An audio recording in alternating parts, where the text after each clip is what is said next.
નમસ્કાર મિત્રો સ્વાગત છે તમારું અમારી યુટ્યુબ ચેનલમાં।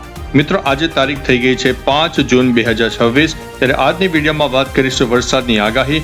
ચોમાસું કેટલે પહોંચ્યું છે, શું આવનારા દિવસોમાં ગુજરાતમાં વરસાદ કેટલો રહેશે, તમામ પ્રકારની માહિતી આ એક વિડીયોમાં તમને મળી જવાની છે। મિત્રો મહત્વનું છે કે આપણે જેની આતુરતાપૂર્વક રાહ જોઈ રહ્યા હતા તે ચોમાસું હવે કેરળ અને શ્રીલંકામાં દસ્તક આપી ચૂક્યું છે। એટલે ચોમાસાની સત્તાવાર એન્ટ્રી કેરળમાં થઈ ચૂકી છે। મહત્વનું છે કે આવનારા દિવસોમાં દક્ષિણ ગુજરાતથી લઈને કેરળ સુધી એક નાની વરસાદની ટફરેખા સર્જાઈ જશે, જેના ભાગરૂપે થઈને ગુજરાતમાં આવનારા દિવસોમાં વરસાદની શક્યતા દેખાઈ રહી છે। બીજી તરફ મિત્રો વાત કરીએ તો ગુજરાતમાં અત્યારે ધીમે ધીમે લો ક્લાઉડ ફોર્મેશન પર તૈયાર થઈ રહ્યું છે।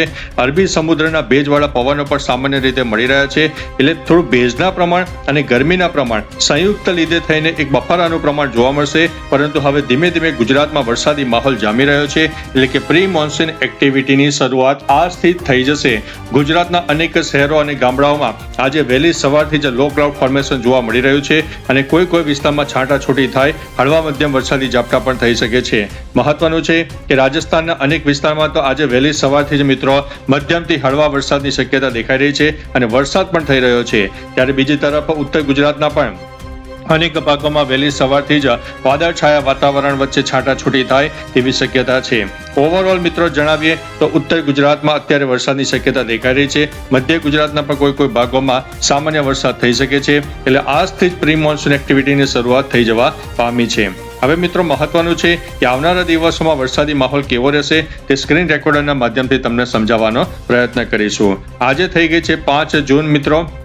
ત્યારે 5 જૂને જ લો ક્લાઉડ ફોર્મેશનની તૈયારીઓ થઈ ગઈ છે અને ધીમે ધીમે આ જે વરસાદી માહોલ છે એ દક્ષિણ ગુજરાતથી લઈને કેરળ સુધી વરસાદની ટફ રેખા આપશે અને જેના લીધે થઈને ગુજરાતમાં ખાસ કરીને સૌરાષ્ટ્રના દરિયાઈ પટ્ટી વિસ્તારો હોય ઉપરાંત દક્ષિણ ગુજરાતના દરિયાઈ પટ્ટી વિસ્તારો હોય તેમાં આવનારા તારીખ 6-7 તારીખ બાદ ધીમે ધીમે વરસાદી માહોલ જામી શકે છે।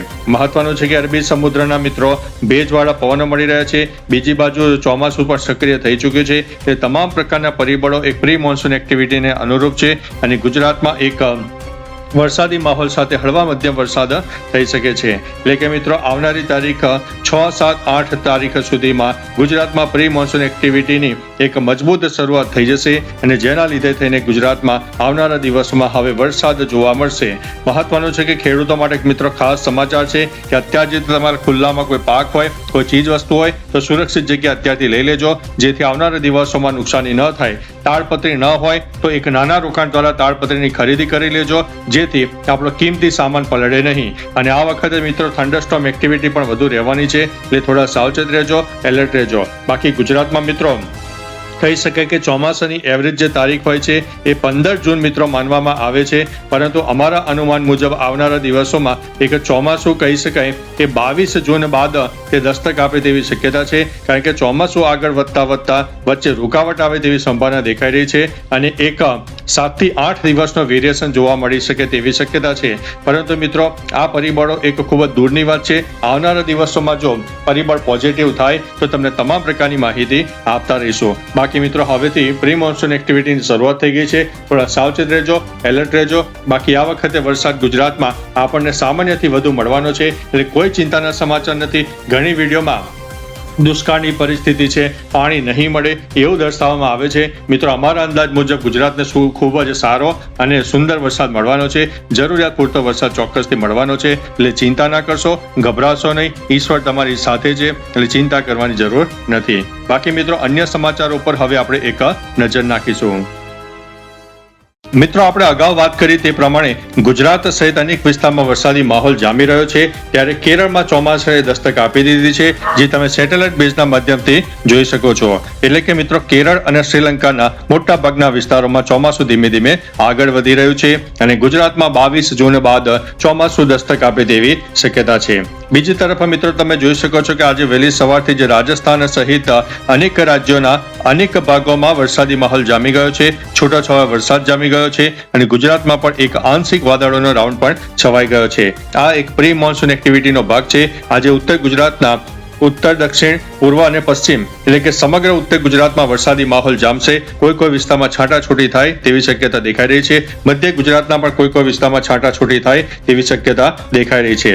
આ વખતે મિત્રો થંડરસ્ટોર્મ એક્ટિવિટી સાથે એક તોફાની પવન પણ જોવા મળશે. એટલે કોઈ ચીજ વસ્તુઓમાં ઢીલાશ હોય અથવા તો તેને મજબૂતીથી બાંધી ન હોય, પ્લાસ્ટર બરાબર ન હોય તો તેને વ્યવસ્થિત કરી દેજો, જેથી આવનારા દિવસોમાં ભારે પવનથી આપણને મોટી નુકસાની ન થાય. અન્ય મહત્વના સમાચારની વાત કરીએ તો આજે વિશ્વ પર્યાવરણ દિવસ. આજે વિશ્વ પર્યાવરણ દિવસની ઉજવણી કરવામાં આવી રહી છે. અનેક રાજ્યોમાં તેની ઉજવણી વહેલી સવારથી જ શરૂ કરી દેવામાં આવી છે. ત્યારે મિત્રો આગળ વાત કરીશું ઉત્તર પ્રદેશની. આ અવસરે 5 કરોડ વૃક્ષારોપણનો નવો રેકોર્ડ બનાવવાનું લક્ષ્ય છે, જેનો શુભારંભ મુખ્યમંત્રી યોગી આદિત્યનાથ કરવાના છે. આગળ વધીશું અને વાત કરીશું બિહારની. રાજ્યની તમામ ગ્રામ પંચાયતોમાં સ્વચ્છતા અને જળ સંરક્ષણ પર વિશેષ સભાઓ યોજવાની શરૂઆત થશે. આગળ વધીશું અને વાત કરીશું પ્રધાનમંત્રીનો ગુજરાત પ્રવાસ. વડાપ્રધાન નરેન્દ્ર મોદી આજે ગુજરાતના પ્રવાસે છે.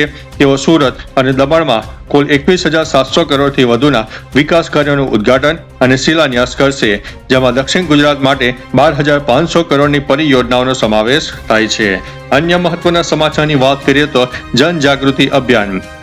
કેન્દ્ર સરકારના 12 વર્ષ પૂર્ણ થવા નિમિત્તે 5 જૂનથી 21 જૂન સુધી દેશભરમાં જનજાગૃતિ અભિયાન ચલાવવામાં આવશે.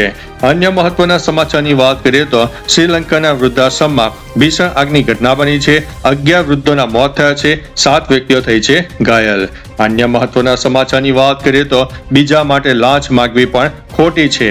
લાંચખોરો સજાને પાત્ર છે. ભ્રષ્ટાચારના કેસોમાં સુપ્રીમ કોર્ટ હવે કડક બની રહી છે. ત્યારે આગળ વધીશું અને વાત કરીશું જમ્મુ કાશ્મીરના રિયાસીમાં વાદળ ફાટવાથી અનેક ઘરોને નુકસાન થયાના સમાચાર છે. અન્ય મહત્વના સમાચારની વાત કરીએ તો વિપ્રોમાં ધર્માંતરણનો આરોપ. પીડિતાએ કહ્યું કે કર્મચારીએ ઇસ્લામ અપનાવવા માટે મુસ્લિમ સાથે સંબંધ બાંધવા કહ્યું હતું. અન્ય મહત્વના સમાચારની વાત કરીએ તો કેટલાક પદ ફક્ત ઓછા શિક્ષિત લોકો માટે મોટી ડિગ્રી છુપાવીને આ નોકરી મેળવવી ખોટું છે, એવું સુપ્રીમ કોર્ટે જણાવ્યું છે. અન્ય મહત્વના સમાચારની વાત કરીએ તો લલિત મોદીએ કહ્યું છે કે હું ભાગેડું નથી, દુનિયા ફરી રહ્યો છું. અન્ય મહત્વના સમાચારની વાત કરીએ તો આજે આસામ મંત્રીમંડળનું વિસ્તરણ. 12 મંત્રીઓ શપથ લેશે, 4 નવા ચહેરાઓ સામેલ છે. અન્ય મહત્વના સમાચારની વાત કરીએ તો ચીનની નવી ચાલ. સેટેલાઇટ તસવીરોમાં દક્ષિણ ચીન સમુદ્રમાં દેખાય માળખાગત સુવિધાઓ, બાદમાં તેને દૂર કરવામાં આવી છે.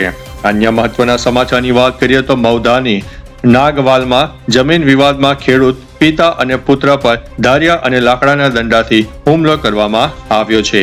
આગળ વધીશું અને વાત કરીશું તારાપુર અને મોરડમાંથી વિદેશી દારૂ વેચતા કરતા 2 શખ્સો અંતે ઝડપાઈ જવા પામ્યા છે. અન્ય મહત્વના સમાચારની વાત કરીએ તો નડિયાદની માગરોલીમાં જૂની અદાવતમાં યુવક પર લાકડાના દંડાથી હુમલો કરવામાં આવ્યો છે.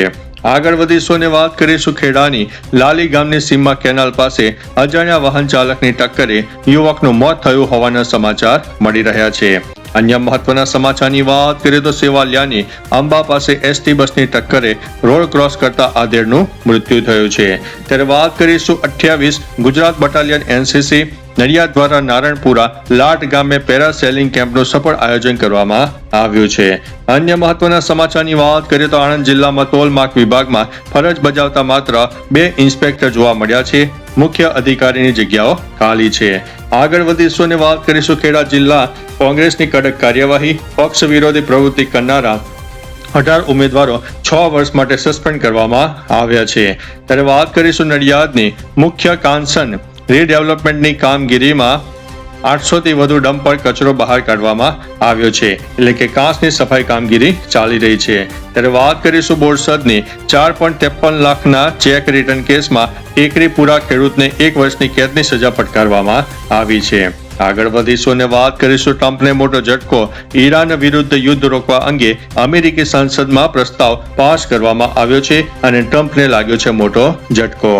આગળ વધીશું ને વાત કરીશું મદ્રેસાઓમાં વંદે માતરમ ગાવાનું ફરજિયાત કરવાના આદેશને હવે કોલકાતા હાઈકોર્ટે પડકારવામાં આવ્યો છે. આગળ વધીશું ને વાત કરીશું કેરળમાં મોન્સૂનની એન્ટ્રી થઈ ગઈ છે. વરસાદનું ઓરેન્જ એલર્ટ આપવામાં આવ્યું છે.